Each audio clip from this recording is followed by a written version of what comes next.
السلام علیکم ناظرین، آج کی ویڈیو ہے ڈالر اور یورو کے بارے میں کہ یہ آخر ڈالر اور یورو یعنی جو ان کی کرنسی ہے وہ ڈاؤن کیوں ہوئی ہے۔ کیا آپ کو معلوم ہے کہ یہ ڈالر اور یورو 140 پاکستانی روپے تک آ گئے تھے، چونکہ آج کل ایک ڈالر پاکستانی 276 یا 278 بنتے ہیں اور ایک یورو کا ریٹ پاکستانی 286 سے لے کر 290 تک ہے۔ لیکن یورو اور ڈالر کا ریٹ ایک دم کیسے نیچے ہو گیا؟ آخر اس کے پیچھے فیکٹرز کیا ہے؟ یہ تمام حقائق جاننے کے لیے آپ آخر تک دیکھتے رہیے۔ بیان الارض 3 فروری 2025 کی بات ہے کہ ایک ڈالر پاکستانی 140 روپے تک آ گیا تھا اور یورو بھی تقریباً 140 روپے تک آ گیا تھا۔ حیرانگی کی بات یہ ہے کہ یہ تاریخ میں پہلی مرتبہ ایسا ہوا ہے کہ ڈالر اور یورو کی پہلی مرتبہ کرنسی ڈس ویلیو ہوئی ہے، اور اس حد تک ہوئی ہے کہ جو ریٹ 280 290 تک جا رہا تھا وہ 140 روپے پاکستانی ریٹ پر آ گیا تھا۔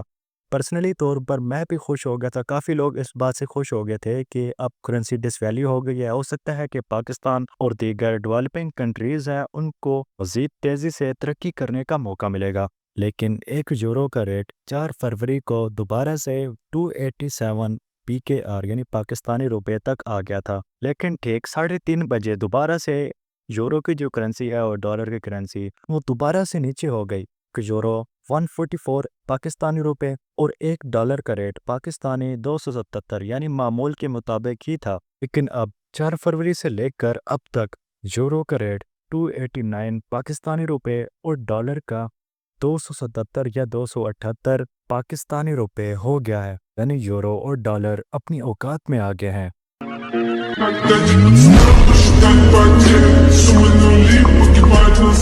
پچھلی بار کیا بولا تھا؟ اوقات۔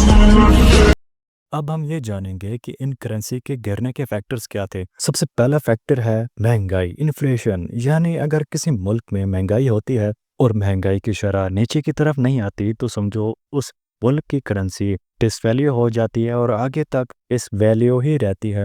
دوسری وجہ ہے ٹریڈ۔ جب ایک ملک بہت سی چیزوں کو ایکسپورٹ سے زیادہ امپورٹ کرتا ہے تو اس ملک کی کرنسی ڈی ویلیو ہو جاتی ہے۔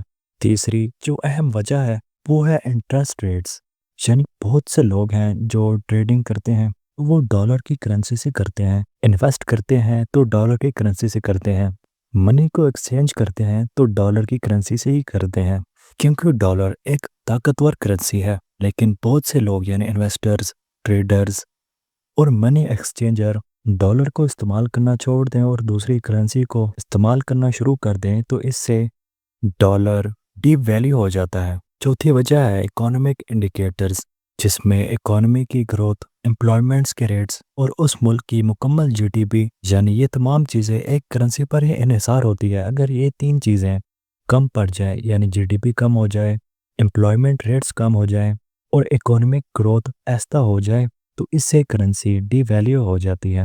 اور پانچواں سب سے بڑا فیکٹ یہ ہے کہ جب کسی بھی ملک میں نیچرل ڈیزاسٹر یا پھر آگ لگ جاتی ہے، جیسے کہ ابھی حال ہی میں لاس اینجلس میں آگ لگی ہے، اس سے پورے امریکہ میں اکانومی کو بہت بڑا دھچکا لگا ہے۔ لاس اینجلس کوئی عام شہر نہیں ہے بلکہ دنیا کا سب سے مہنگا ترین شہر ہے، جس کے جلنے سے امریکہ کی اکانومی میں 150 سے لے کر 300 بلین ڈالرز یا اس سے بھی زیادہ نقصان ہوا ہے۔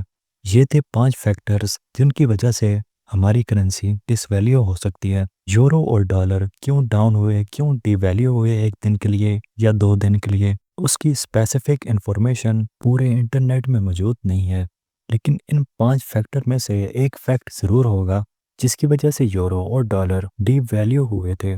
تو یہ تھی آج کی ویڈیو۔ امید ہے کہ آپ کو یہ ویڈیو اچھی لگی ہوگی۔ اگر آپ کو ویڈیو اچھی لگی ہے ویڈیو کو لائک کریں، چینل کو سبسکرائب کریں۔ ملتے ہیں کسی نئی ویڈیو کے ساتھ، تب تک کے لیے اللہ حافظ۔